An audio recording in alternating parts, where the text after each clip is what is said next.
Welcome to the CACEE Forum Learning Module. The CACEE Forum is a major component of the CPA recruitment process. We're going to review all the sections of a CACEE form and what kind of information to include. By the end of this module, you should be prepared to write a clear application that best showcases your skills and abilities for the job. What is CACEE? Well, CACEE stands for the Canadian Association for Career Educators and Employers. They recognize the need to create a consistent way to review the hundreds of applications that recruiters receive each year during CPA recruitment. So they created a standardized application package for CPA firms to use. The 5-page application form allows for a standardized, convenient method of comparison that allows employers to quickly access information for hundreds of applicants. When compared next to a resume, you'll see that the content is actually quite similar. The CACEE form allows you to better highlight your achievements outside of work and volunteer experience than a traditional resume might. You can obtain a blank CACEE form from a variety of sources. There is a copy on the Asper Career Portal in the document library. You can also obtain one from the CACEE website or simply conduct your own internet search. You'll want to download it and save it to your computer. Before downloading a CACEE form and starting to fill it out, conduct some research. Look into the deadlines for CPA recruitment, including application deadlines, as well as any CPA networking events and information sessions. Read the job postings on the Asper Career Portal and identify the job requirements to get a feel for what you're interested in and qualified for. Requirements will include both hard and soft skills. An example of a hard skill is the ability to interpret a financial statement. A soft skill would be your ability to communicate with others effectively. Note that most soft skills are transferable from position to position. Use the words in the job requirements from the job description when describing your skills. Check out the websites of the companies that are participating in CPA recruitment in addition to looking for news articles and other company search results on the internet. Talk to other students who've gone through the process already. Find out what makes each of the organizations unique and which ones appeal to you. Recruiters will be looking for candidates who seem like they will fit in well with their workplace culture. So, you should try your best to align your values with the organizations when writing the content of your CACEE form. Ensure you attend the Asper School of Business Accounting Association CPA Wine and Cheese event. They are also referred to as ASBA. Typically held off campus, the Wine and Cheese is the prime networking event to meet with recruiters. One student even commented that they were asked about some aspect of the wine and cheese at every single interview that they went to. You can typically find important dates on various websites such as the Career Development Center, CPA Manitoba, and ASBA's website. You can also stop by the Career Development Center for further information or if you have questions. Keep an eye out in the Drake building for event signage and ticket sales. You can also stop by the Career Development Center for materials that will help you with CPA recruitment. Here you can find handouts relating to important dates, networking at wine and cheese events, sample interview questions, how to assess a job posting, and more. Many firms will come to campus for a CACEE Blitz as well, where they will assist students with writing a proper CACEE form. Why would they do this? Well, they want to meet you and hire quality applicants. So if your form is filled out correctly, it makes it a lot easier to hire you. Let's take a closer look at the CACEE form and break it down into sections. The form is split into 6 sections using MS Word tables, so pay attention to formatting. It takes about 6 to 8 hours to complete the full process, so give yourself plenty of time to edit. This might sound like a lot, but the time investment is worthwhile. Remember, recruiters use the CACEE form to compare applicants side by side, so taking the time to create a detailed CACEE form will be worthwhile to make you stand out from others. Since the content is very similar to a resume, you can obtain the information from your current resume or use this material in the future to create a resume. To start, review each section of the CACEE form first. Make sure you complete all sections of the form, and if something isn't relevant or doesn't apply, write the letters NA for not applicable in that section. Otherwise, the reviewer may not be sure if this was intended or if you simply forgot to fill out a section. You don't want to make them question anything on your CACEE form.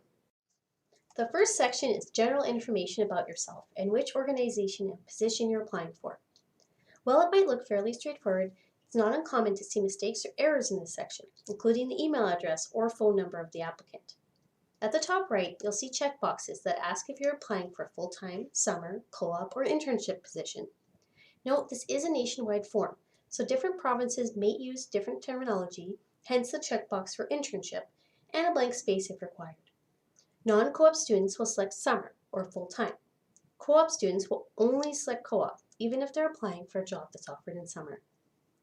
Next is the organization name that you're applying for. It's easy to make mistakes here and spell the organization name incorrectly, so pay attention to detail.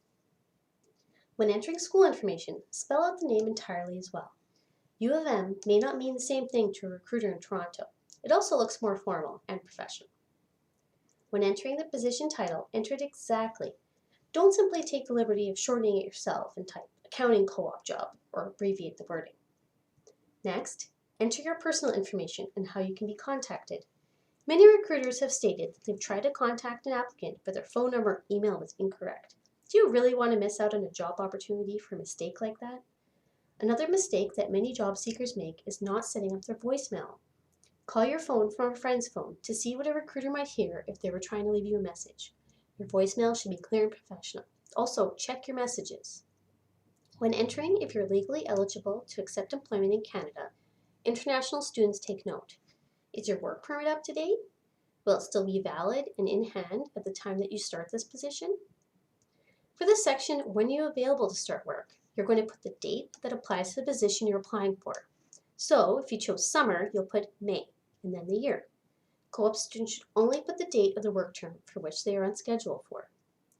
Finally, when asked, would you accept employment anywhere in Canada, only check yes if you're willing to relocate outside of Winnipeg for work. For preferred locations, put in order preference. Let's say you're willing to relocate, but only to Vancouver or Toronto, since you can stay with relatives. And you've asked them if this is okay. So your first and second choices would be Vancouver or Toronto as preferred, and then NA for choice 3. Under education, list your most current university, college, and high school by their full name in reverse chronological order, so the most recent first. For the GPA, include your cumulative average and your most recently completed academic term. Don't include your summer session unless you took more than one course, because this section has to match your transcript. Be sure to attach your official transcript to your application, and you'll see on the job posting if one is required, and most do. If you haven't already done so, order yours right away from the undergraduate office, since there's a waiting period to receive it. If the job posting states that an unofficial transcript is appropriate, you can print and/or scan your own copy from your Aurora account. Note that transcripts can only be uploaded to the career portal using low resolution. The CDC has a scanner that students can use for this purpose. The next section is Educational Experiences and Accomplishments. List your skills gained from past experience that might be important to the position you're applying for.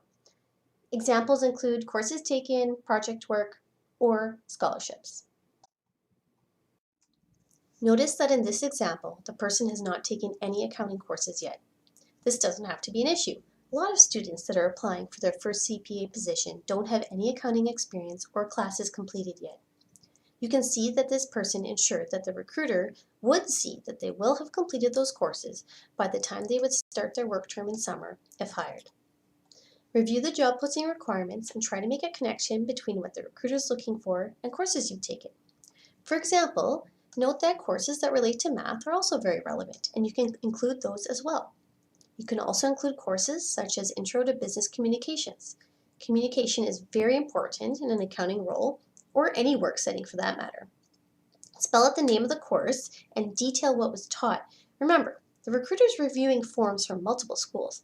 They may not necessarily know what you mean by the course code name GMGT 2010 or what was even taught in that class.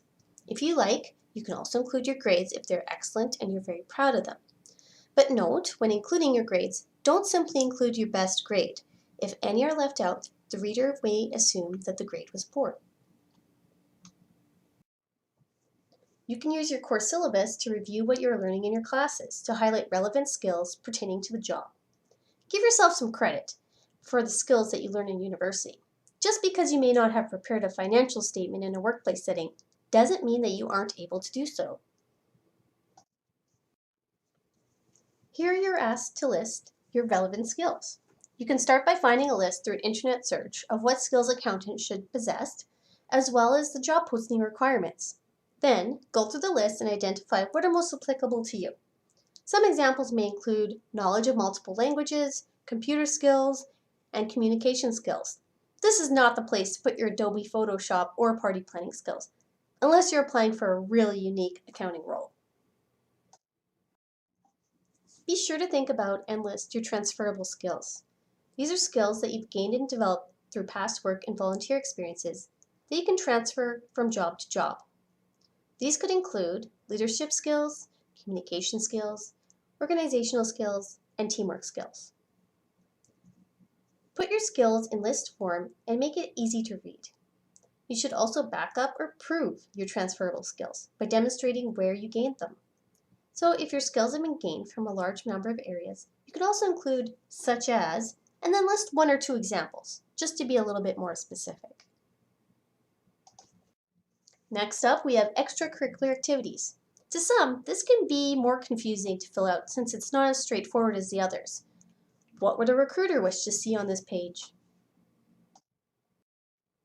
As always, ensure that whatever you choose to put here is relevant to the role. Think about hobbies or volunteer work that may contribute to transferable skills that the organization is looking for. Some examples would be leadership abilities gained from being a camp counselor or hockey team captain. You can also gain teamwork skills from playing on a sports team or even volunteering for a music festival. Now we have your work experience. If you already have an up-to-date resume, then you can transfer the information over. If you've had more than one position with the same organization, many recruiters will prefer that you complete one box per position, and don't forget to add the dates. Now, before you simply copy and paste and move on to the next section, you might have to revise your bullet points that describe your job duties. What many people may find most challenging, whether writing their first CACEE form or their first professional resume, is how to write bullet statements under work experience that highlight your skills and not just your job duties. So, what do I mean by this? Well, if you have one, take a look at your current resume.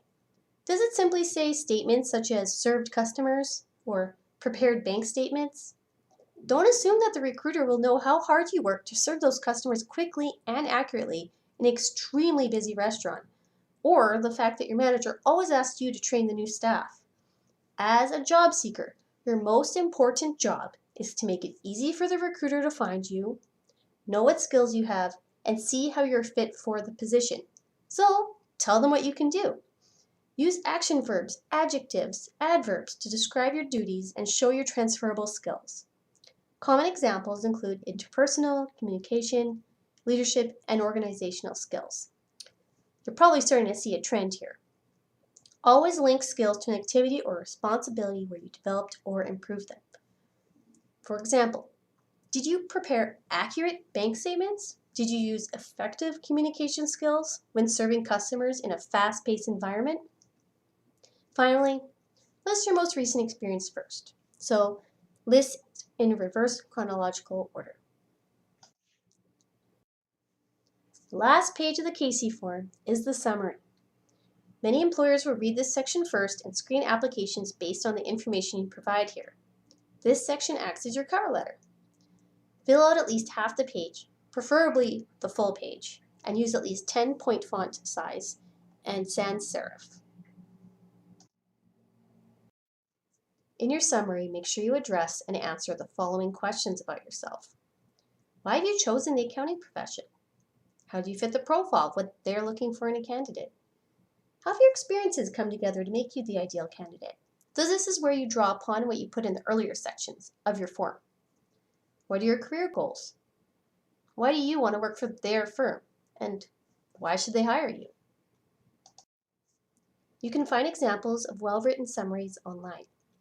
The reason I'm not showing an example here is to encourage you to make yours unique. Because this may be a new writing experience for many people, it's far too easy to copy a sample, and then many students who are applying for the same job end up with very similar summaries. This doesn't go unnoticed by the recruiters. In your summary, show you're the right person for the job and that you have a real interest in both the job and the company. If you only talk about the job, they'll think, well, they couldn't care less where they work, they just want a job. And vice versa, if you only talk about the organization, they'll wonder, well, is this person even the right one for the job? Or do they just want to get their foot in the door at our organization and then move on to something else? Bring together your academic and/or employment skills and experiences with your abilities, interests, preferences, and achievements. Make sure you research the company as well before you complete this section and include some positive references to the company here. For example, I found speaking with Mr. Recruiter at the ABC Wine and Cheese last week very interesting because, or the CPA student training program at ABC Company appeals to me a great deal because. You can also talk about anything interesting that you might have read about them in the news or the company's achievements as well.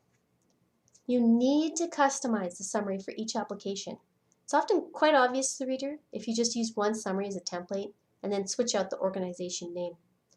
You might find that certain sentences and sections can be used for multiple applications, and that's okay. But a lot is going to have to be customized to the position as well as the organization. Don't rely on find and replace to change the name of the organization in your document. Many recruiters state that they have been presented with a CACEE form that had the incorrect organization name on it. Do explain your achievements. Instead of simply putting, I was awarded a scholarship in 2017, try to write like this when possible. I achieved a 4.0 GPA in my last year of high school, and as such, I was presented the ABC Scholarship. Or, I was presented with the ABC Scholarship as a result of achieving a 4.0 GPA in my senior year of high school, in addition to contributing greatly to my community. Don't skip the wine and cheese or events that you may have been invited to after applying for jobs, such as a lunch or workplace tour. Understandably, you may have a part-time job or other commitments happening in the fall. Do your best to clear your schedule and attend these events so that you can have an opportunity to meet recruiters and help your application stand out. Attending the wine and cheese will help you get a feel for the workplace culture of various firms and for material to write your summary on your CACEE form. Do have a friend or relative review your CACEE form for errors or typos. It's easy to miss small errors when you've looked at the same document for an extended period of time. But accountants need to be accurate and have attention to detail. So if your CACEE form has errors, that may be enough for a recruiter to justify moving on to the next applicant. Don't worry, you don't have a lot to put in each section. The way you present the information is just as important as what you present. Don't be concerned if you don't have extensive experience in accounting either. Although the learning curve on the job is very big, employers remember being new too, and they're there to help. Ensure your application is clear, concise, organized, and easy to read. Try to use words and language that are strong and confident without sounding arrogant. Do ensure that the CACEE form is consistent throughout. So make sure you use the same bullets, indentations, and presentation style, such as font type, font size, and abbreviation. For example, if you decide to use the Oxford comma, make sure you do it through the whole document or not at all. Finally, once you're done the CACEE form, sign and date your form. Use the current date and don't post date. It's ideal if you can use your true electronic signature. So grab a piece of paper, a black felt pen, and sign your name over it multiple times. Then you can scan it and choose the nicest looking one. Crop, copy, and paste your signature into your form. You can use the scanner in the CDC to do this. Hopefully, the information provided will help you submit an application that best showcases your skills and suitability for the CPA positions that you're going to be applying for. Best of luck during CPA recruitment.